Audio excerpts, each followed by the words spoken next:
Good evening everyone. और जो इसके पहले जो हम लोगों ने क्लास लिया उसी का एक सीरीज है और लगभग एमसीक्यू का 3 सीरीज है। इसके बाद फिर आपको 2 क्लास होंगे, 4 क्लास इसी का होगा और हम उसका एमसी तलवाड़ा के ऊपर पढ़ाएंगे। सबसे पहले आप अनअकैडमी पर आपका स्वागत है और अनअकैडमी के बीपीएससी विंग में आप मुझे देख रहे हैं ज्ञान प्रकाश। अगर आपका मेरा सारा जितने भी क्लासेज अनअकैडमी पर अगर हुए हैं, अगर वो सारी क्लासेस को आपको देखना है तो आप YouTube पर अनअकैडमी बीपीएससी ज्ञान प्रकाश सर्च करेंगे तो वो आपके सारी वीडियोस मेरी मिल जाएंगी। फिर से बता रहा हूँ, अनअकैडमी बीपीएससी ज्ञान प्रकाश सर्च करेंगे तो सारा वीडियो आपको मिल जाएगा। तो इस रूप में जो पीछे हम लोगों ने प्रश्न लिया था उसको एक हल्का सा रिवीजन करते हुए आगे जो हमारा 10 क्वेश्चन है उसके ऊपर हम बात करेंगे।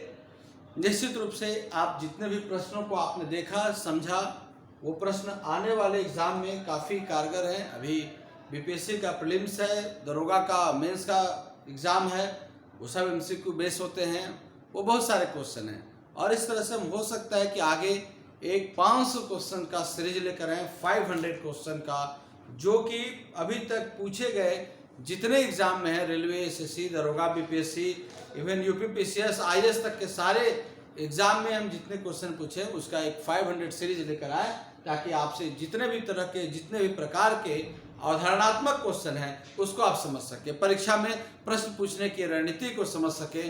ये बहुत इम्पॉर्टेंट है। और उसके साथ साथ हो सकता है कि एनसीईआरटी का क्लास 8 का जो कॉन्स्टिट्यूशन की पुस्तक है मैं उसको भी इस पर लेकर आऊँ। बहुत सारे क्वालिटेटिव प्रोग्राम हैं, क्वांटिटेटिव इंफॉर्मेशन है, क्वालिटेटिव टॉपिक्स हैं, क्वांटिटेटिव इंफॉर्मेशन है। आपको इसके साथ ये प्रयास करना है कि कितना आप इसके साथ बने रह सकते हैं। दूसरा चीज़ कि आजकल लगता है कि आप लोग वीडियो को शेयर करना भूल गए हैं, आप अपना काम बस क्लास करके छोड़ देते हैं, बाकी लोगों को सेंड नहीं करते हैं। तो मैं ये चाहूँगा कि आप इस क्लास को, जितने भी क्लास हैं उसको आप खुद करिए और लिंक को और अपने ग्रुप में अपने दोस्तों के पास और जो खास करके जो बाहर रहते हैं उनके पास ज़रूर भेजिएगा।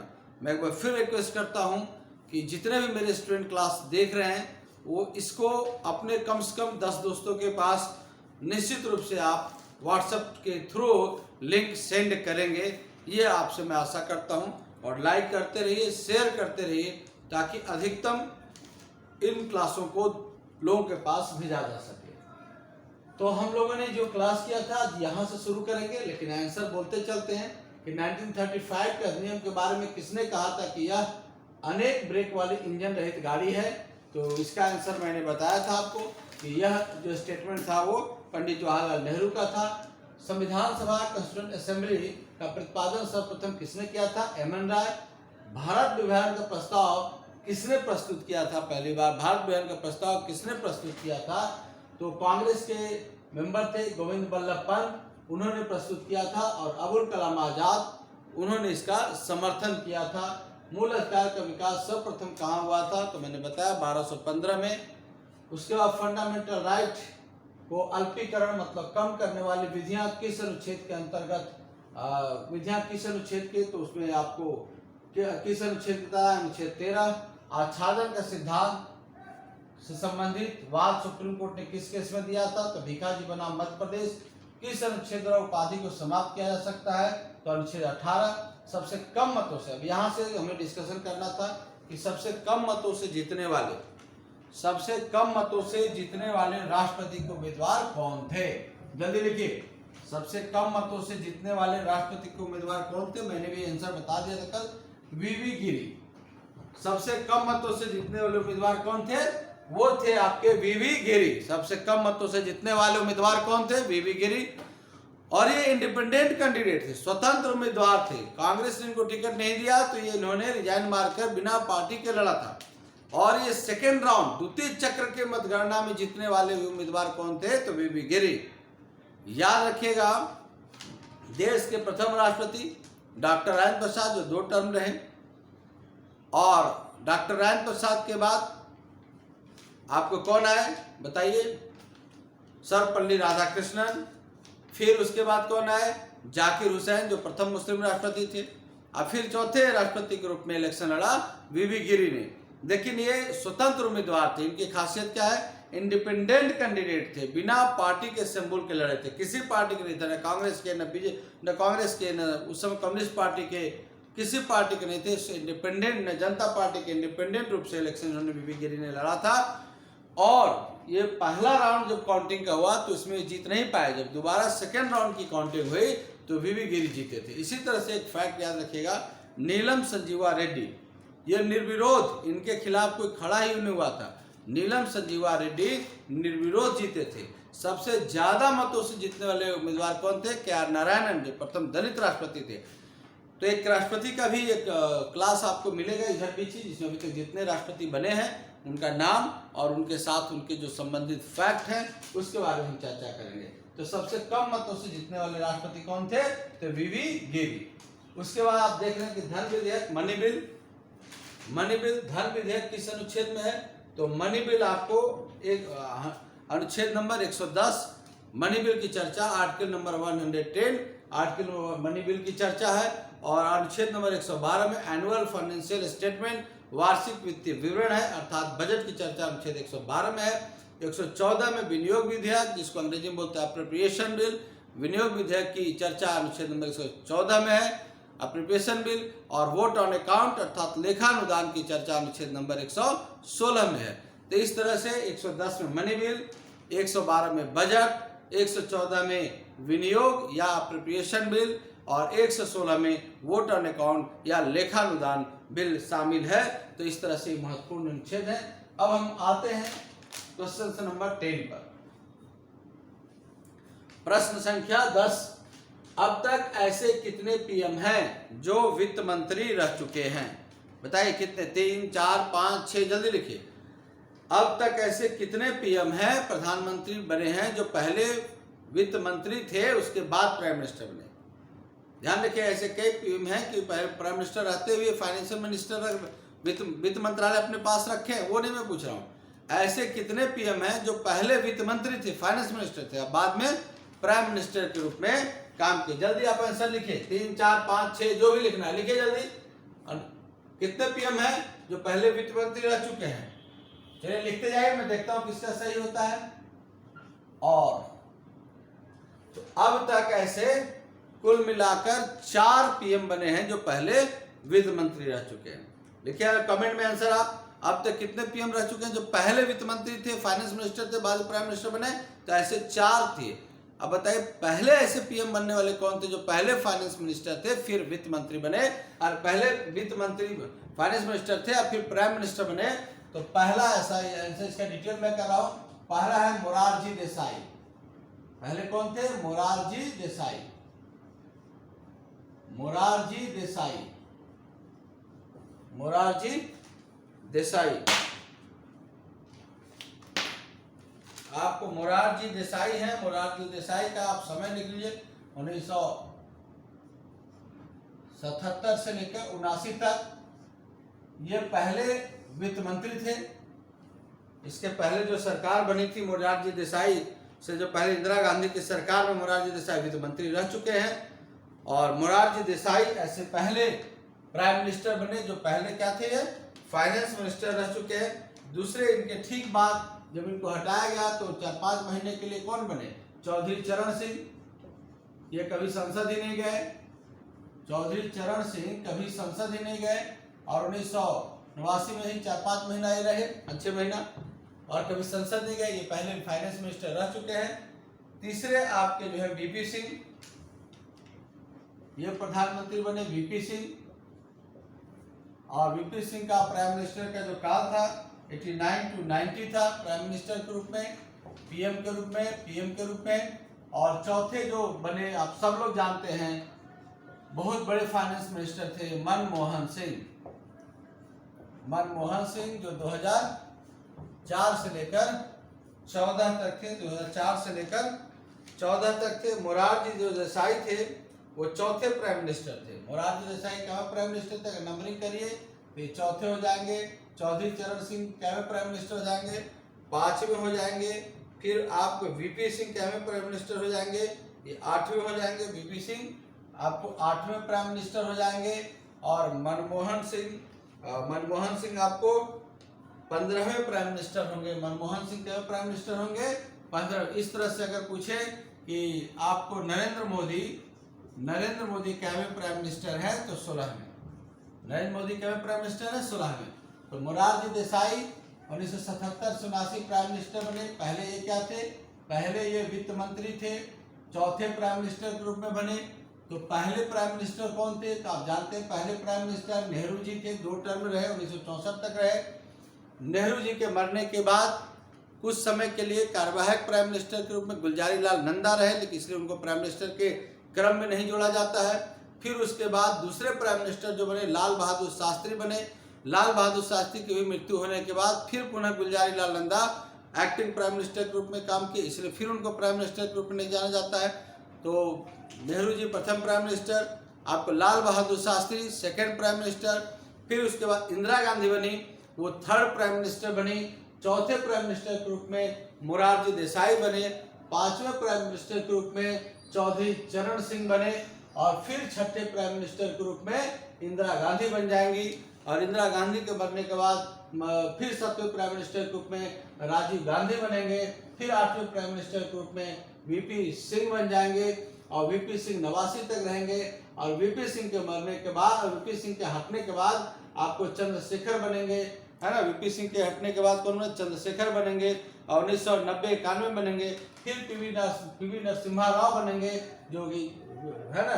इसके बाद चंद्रशेखर, फिर पीवी नरसिम्हा राव बनेंगे, जो कि 91 से 96 तक बनेंगे। फिर कुछ दिनों के लिए अटल बिहारी वाजपेयी बनेंगे, 13 दिन के लिए, वो हटेंगे। तो फिर आपको HD देवगौड़ा बनेंगे। तो उसके बाद इंद्र कुमार गुजराल 8 महीना तक रहेंगे। इंद्र कुमार गुजराल के हटने के बाद फिर आपको अटल बिहारी वाजपेयी प्राइम मिनिस्टर के रूप में रहेंगे, जो कि 2004 तक रहेगा। उनका 98 से 2004 तक कार्यकाल रहेगा। और 2004 के बाद फिर मनमोहन सिंह लगातार 10 साल तक प्राइम मिनिस्टर रहेंगे। वो 15वें प्राइम मिनिस्टर के रूप में रहेंगे 2004 से लेकर 14 तक। और फिर उसके बाद आपको नरेंद्र मोदी, जो कि 14 से लेकर अभी वर्तमान तक प्रधानमंत्री के रूप में स्थापित है। प्राइम मिनिस्टर का नाम याद रखना बहुत बड़ी चुनौती नहीं है। आप एक बार दिमाग ले गया कि सबसे पहले पंडित जवाहरलाल नेहरू थे, वो मतलब जब उनकी मृत्यु हुई तो कार्यवाहक acting prime minister Gulzari Lal Nanda बने। उसके बाद लाल बहादुर शास्त्री बने। लाल बहादुर शास्त्री की मृत्यु तो फिर acting prime minister Gulzari Lal Nanda बने। इनको 3 बजे भोर रात में बनाया गया था। फिर उसका इंदिरा गांधी प्राइम मिनिस्टर रही। इंदिरा गांधी के मरने के बाद जानते 84 में फिर उसके बाद राजीव गांधी प्राइम मिनिस्टर के रूप में बने। फिर जब इंदिरा गांधी के बाद इंदिरा गांधी पहला टर्म जब बनी थी तो आपातकाल लगाई थी। उसके बाद आपको इंदिरा गांधी इलेक्शन में हारी तो आपको मोरारजी देसाई बने। मोरारजी देसाई को जब सत्ता गिर गई तो कुछ महीनों के लिए चौधरी चरण सिंह बने, जो कि कभी संसद में नहीं गए। फिर चौधरी चरण सिंह के बाद फिर जब दोबारा 1980 में इलेक्शन हुआ तो फिर से इंदिरा गांधी प्राइम मिनिस्टर बनी। और इंदिरा गांधी की हत्या 84 में कर दी गई। तो फिर इलेक्शन हुआ तो राजीव गांधी प्राइम मिनिस्टर बने। और राजीव गांधी जब हार गए तो राजीव गांधी के हारने के बाद वीपी सिंह प्राइम मिनिस्टर बने 89 में। अब फिर उसके बाद चंद्रशेखर प्राइम मिनिस्टर बने कुछ दिनों के 90 से 91 के बीच में। और चंद्रशेखर के बाद फिर आपको बने prime minister PV Narasimha Rao बने। पीवी नरसिम्हा राव 91 से 96 तक रहे। फिर 13 दिन के लिए अटल बिहारी वाजपेयी गठबंधन की सरकार के रूप में प्राइम मिनिस्टर रहे। अटल बिहारी वाजपेयी रहे। फिर अटल बिहारी वाजपेयी जब हट जाते हैं तो लोग मिलाकर इंद्र कुमार गुजराल को किसको बनाते, HD देवगौड़ा को। अटल बिहारी वाजपेयी के बाद HD देवगौड़ा को प्राइम मिनिस्टर बनाया जाता है। और HD देवगौड़ा 96-97 के बीच में रहते हैं। इंद्र कुमार गुजराल 97-98 के बीच में प्राइम मिनिस्टर के रूप में रहते हैं। और फिर अटल बिहारी वाजपेयी 98 से 2004 के रूप में रहते हैं। और फिर मनमोहन सिंह 2004 से लेकर 14 तक रहते हैं। और फिर उसके बाद प्रधानमंत्री नरेंद्र मोदी 16वें प्राइम मिनिस्टर हुए, जो कि 17वें लोकसभा में हैं। 17वें लोकसभा के प्रधानमंत्री हैं और अभी तक वर्तमान में हैं। 16वें लोकसभा के प्राइम मिनिस्टर रहे और 17वें प्राइम मिनिस्टर रहे। तो इस तरह से प्रधानमंत्री का ये सीरीज है। और अब तक कितने प्राइम मिनिस्टर रहे हैं जो वित्त मंत्री रह चुके हैं, तो इसका आंसर आपको लगा। इस तरह से किसी प्रश्न के ऊपर आप लोग क्या करते हैं, पढ़ने के दौरान मैं ये देखता हूँ कि आप बस एक क्वेश्चन बनाए, प्रश्न बनाए और चल दिए अगले प्रश्न पर। जब आपको प्राइम मिनिस्टर से क्वेश्चन हमेशा आता है तो ऐसा क्यों नहीं करते हैं 1-2 पेज पर प्राइम मिनिस्टर का कौन प्राइम मिनिस्टर राज्यों के मुख्यमंत्री थे। जैसे वित्त मंत्री हुआ तो बहुत सारे प्राइम मिनिस्टर के राज्यों के सीएम थे, मुख्यमंत्री थे और फिर प्राइम मिनिस्टर बने। जैसे आपको नरेंद्र मोदी को ही ले लीजिए, ये पहले क्या थे, मुख्यमंत्री थे, फिर उसके बाद प्रधानमंत्री बने। देवगौड़ा को ले लीजिए, पहले मुख्यमंत्री थे फिर प्रधानमंत्री बने। इस तरह से कितने मुख्यमंत्री थे जो बाद में प्राइम मिनिस्टर बने, ये भी एक प्रश्न है। तो कहने का मतलब जो समग्रता से टोटलिटी में पढ़िएगा तो आंसर बहुत इजी हो जाएगा। ठीक, आगे आइए। राज्यपाल जेबी वीटो शक्ति का प्रयोग किस आर्टिकल के तहत करता है। राज्यपाल जेबी वीटो का प्रयोग किस आर्टिकल के तहत करता है, क्वेश्चन नंबर 11। आंसर इसका दीजिए जल्दी। राज्यपाल, देखिए आंसर दीजिए। राज्यपाल जेबी वीटो शक्ति का प्रयोग किस आर्टिकल के तहत करता है। राज्यपाल जेबी वीटो का प्रयोग किस आर्टिकल के तहत करता है, तो इसका आंसर होगा, अगर किसी ने आंसर दिया होगा तो मुझे उनके लिए इस क्वेश्चन के लिए समझिए कि 20 पॉइंट्स 20 पॉइंट्स में दे रहा हूं अगर किसी ने लिखा होगा तो। और इसके लिए आर्टिकल है 200, अनुच्छेद नंबर 200। देखिए, ठीक है, मैं देख लेता हूं कितने लोगों ने देखा है, लिखा है, और मैं बाद में देख लूंगा। तो अनुच्छेद 200 क्या कहता है, देखिए जो वीटो है, राष्ट्रपति भी वीटो का यूज करता है और राज्यपाल भी वीटो का यूज करता है।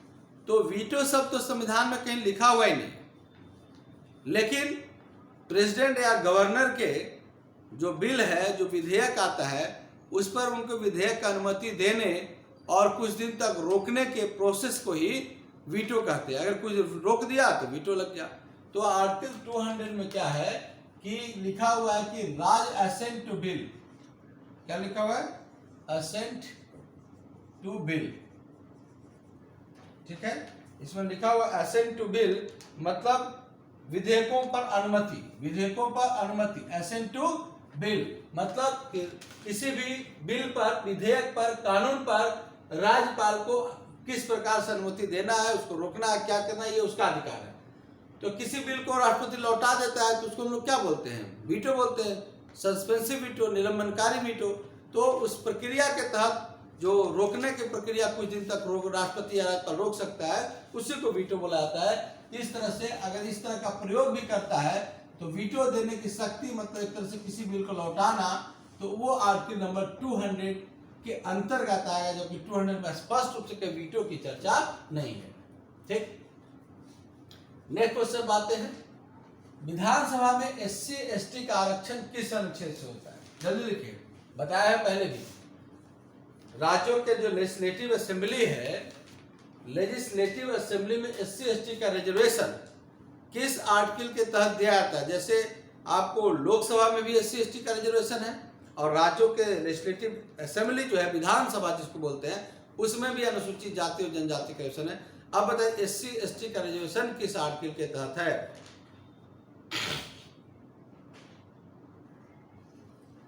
SC ST का रिजर्वेशन किस आर्टिकल के तहत है।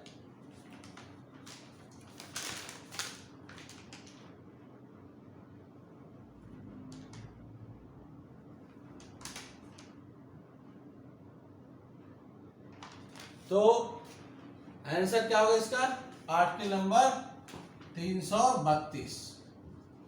देखिए, जो संविधान का आपका जो भाग 16 है, जो भाग 16 है कॉन्स्टिट्यूशन का जो पार्ट 16 है, उसमें आर्टिकल नंबर 330 से लेकर 342 तक जो समाज के वीकर सेक्शन है, दुर्बल वर्ग हैं, उनके लिए एक सुरक्षा दी गई है। पूरा कॉन्स्टिट्यूशन का जब पार्ट 16, अगर आर्टिकल 330 देखा जाए, 330 तो पहले हम लोकसभा चलते हैं, तो लोकसभा में SC जो भाग 16 कहां से होगा, आर्टिकल नंबर 330, और इसमें शेड्यूल कास्ट और शेड्यूल टाइप्स के रिजर्वेशन की बात की गई है। तो पार्ट 16 जो आपका है, भाग 16 है, वो शुरू ही होता है आर्टिकल नंबर 330, और भाग 16 वीकर सेक्शन के सुरक्षा के लिए इसमें प्रोविजन किए गए। इसलिए ओरिजिनल कॉन्स्टिट्यूशन में आर्टिकल नंबर 330 में यह कहा गया था कि लोकसभा में SC और ST, याद रखिए राज्यसभा नहीं, लोकसभा में SC और ST को रिजर्वेशन दिया जाएगा अनुच्छेद नंबर 330 के तहत।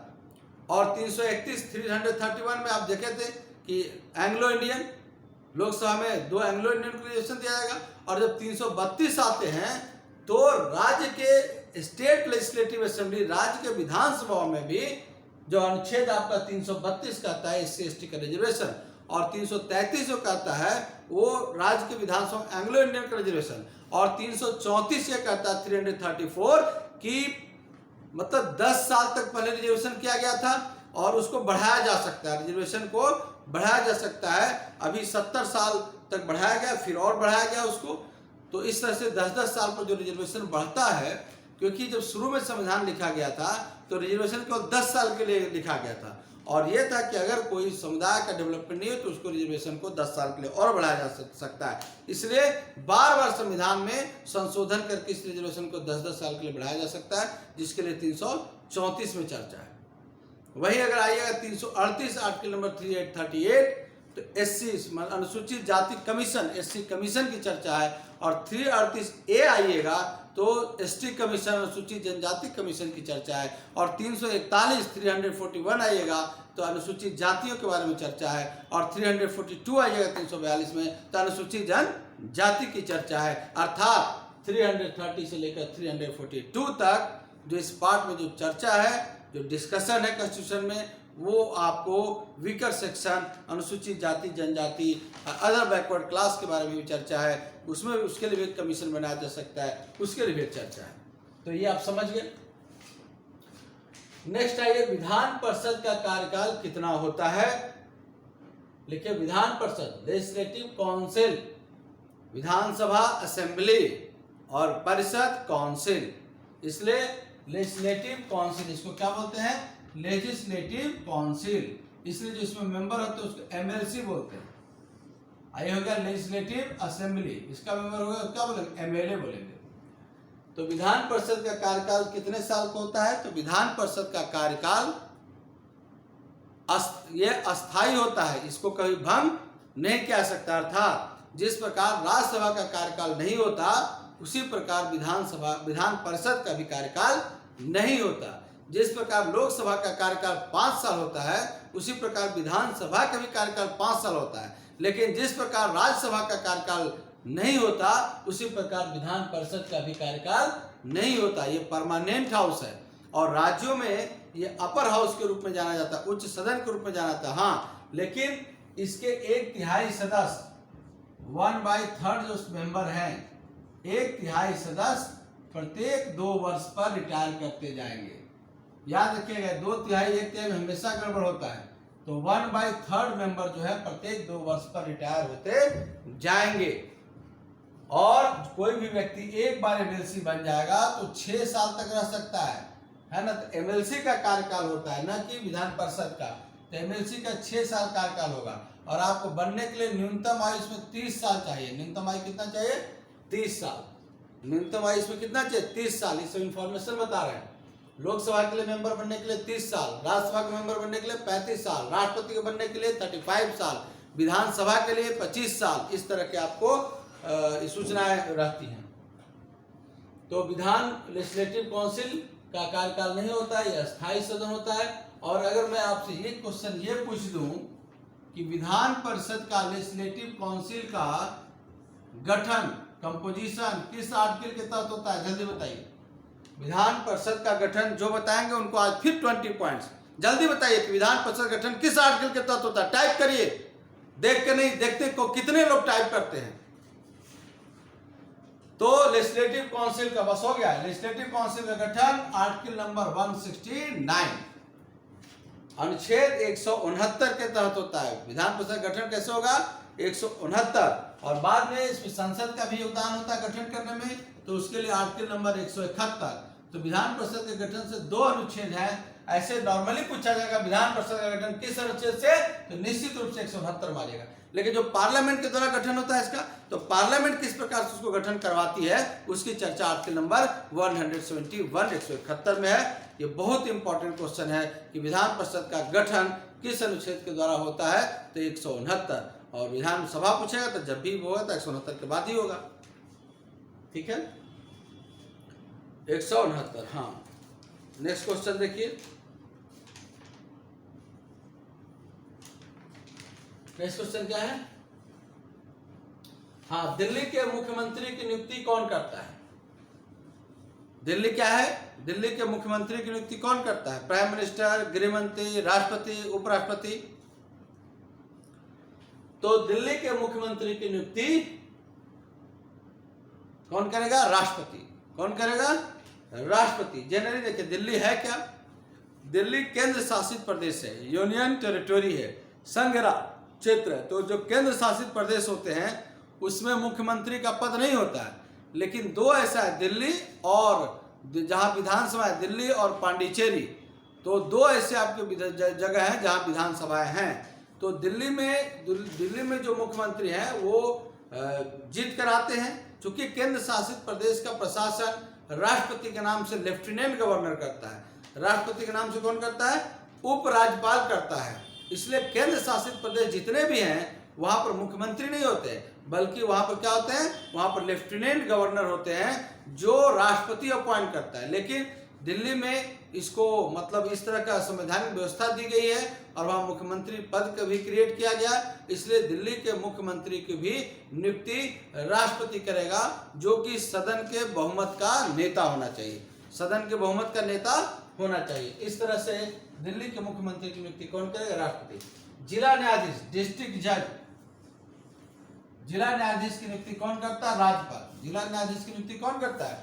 राज्यपाल। जिला न्यायाधीश की नियुक्ति कौन करता है? राज्यपाल। और इसकी चर्चा अनुच्छेद नंबर 233 में है, 233 में है। सुप्रीम कोर्ट के जज की नियुक्ति अनुच्छेद 124 में है। सुप्रीम कोर्ट के जज की नियुक्ति किसमें है? अनुच्छेद 133 में, 124 में है। और जिला न्यायाधीश की नियुक्ति क्या है? 2, 3, 3, 2 बार 3 लिख दीजिए। क्या कोड क्या होगा? 2 बार क्या लिखना है? 3 लिखना है। 2 बार क्या लिखना है? 3 लिखना है। इसलिए डिस्ट्रिक्ट जज की नियुक्ति राज्यपाल करता है। कौन करता है? राज्यपाल। अब नेक्स्ट क्वेश्चन में आते हैं। अंतर्राज्यीय परिषद, इंटर स्टेट काउंसिल, कई राज्यों को मिलाकर काउंसिल बनता है। अंतर्राज्यीय परिषद का गठन कौन करता है? अंतर्राज्यीय परिषद गठन कौन करेगा? तो जितना भी यूनियन लेवल की चीजें हैं सबका राष्ट्रपति करेगा। और उससे भी ज्यादा इंपॉर्टेंट प्रश्न है कि अंतर्राज्यीय परिषद की चर्चा किस आर्टिकल, इंटर स्टेट काउंसिल की चर्चा किस आर्टिकल में है? तो आर्टिकल नंबर 263। आर्टिकल नंबर 263 में अंतर्राज्यीय परिषद की चर्चा अगर वही पूछ दें तो अंतर्राज्यीय नदियों की चर्चा किस आर्टिकल में है? तो इसके पहले 268, जो 262 होगा, 262 होगा, वो अंतर्राज्यीय नदियों से संबंधित काउंसिल की बात है, ट्रिब्यूनल की बात है। और 263 जो है इंटर स्टेट काउंसिल की चर्चा करता है, आर्टिकल नंबर 263। ठीक है, आप लोग को समझ में आ रहा है? जहां तक बहुत अच्छे प्रश्न है। भारत की कौन सी संस्था सहकारी संघवाद, सहकारी संघवाद का होता है cooperative federalism, cooperative federalism, cooperative federalism मतलब मिलजुल कर। भारत की कौन सी संस्था फेडरलिज्म, सहकारी कोऑपरेटिव फेडरलिज्म का सबसे बेस्ट एग्जांपल है? कौन सी संस्था कोऑपरेटिव फेडरलिज्म का सबसे बेस्ट एग्जांपल है? तो वो है ना एनडीसी, नेशनल डेवलपमेंट काउंसिल, राष्ट्रीय विकास परिषद। राष्ट्रीय विकास परिषद में प्रधानमंत्री भी होते हैं, उसके सदस्य, सारे मंत्री भी होते हैं कैबिनेट के उसके सदस्य, और सभी राज्यों के मुख्यमंत्री भी उसके सदस्य होते हैं। और ये मिलकर मुख्यमंत्री और प्रधानमंत्री से मिलकर निर्णय लेते हैं। इसलिए एनडीसी जो है वो राष्ट्रीय विकास जो परिषद है, नेशनल डेवलपमेंट काउंसिल है, वो मिलजुल कर काम करने की एक सहकारी संस्था है। इसलिए इसको कोऑपरेटिव फेडरलिज्म का सबसे बढ़िया एग्जाम्पल कहा जाता है। कोऑपरेटिव फेडरलिज्म, कोऑपरेशन मतलब होता है मिलजुल कर, तो केंद्र सरकार और जब राज्य सरकार मिलजुल कर काम करें तो उसको फेडरलिज्म, कोऑपरेटिव फेडरलिज्म बोलते हैं। प्रादेशिक, स्टेट में इलेक्शन कमीशन, इलेक्शन कमीशन, प्रादेशिक election commissioner, state election commissioner है या रीजनल इलेक्शन कमिश्नर। प्रादेशिक निर्वाचन आयोग की अपॉइंटमेंट कौन करता है? प्रादेशिक, इसका आंसर लिखिए, प्रादेशिक राज्यों में इलेक्शन कमिश्नर की नियुक्ति कौन करता है? 18। जल्दी आंसर लिखिए इसे कमेंट में।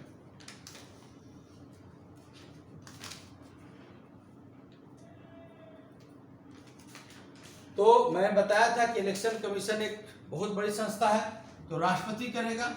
लेकिन राष्ट्रपति किसके सिफारिश करेगा? यहाँ पे आंसर चेंज हो जाएगा। तो राष्ट्रपति लगभग सारी काम करता है मंत्रिपरिषद की सिफारिश पर, लेकिन यहाँ राष्ट्रपति प्रादेशिक निर्वाचन आयोग की अपॉइंटमेंट जो इलेक्शन कमीशन ऑफ इंडिया उसके सिफारिश पर करेगा। अब तक की सबसे बड़ी संविधान पीठ कौन सी है? मतलब संविधान के ऊपर फैसला देने के लिए अब तक सबसे बड़ी कॉन्स्टिट्यूशनल बेंच कौन सी बैठी है? तो वो बैठी थी 1973 में, केशवानंद भारती जो केस था उसमें बैठी थी, और उसमें कुल 13 जज इस फैसले को लेकर बैठे थे। इसे सबसे बड़ी पीठ केशवानंद भारती केस बनाम केरल राज्य 1973 में थी। इस प्रकार ये प्रश्न आपका पूरे होते हैं। फिर हम लोग नए सेशन में मिलेंगे। धन्यवाद।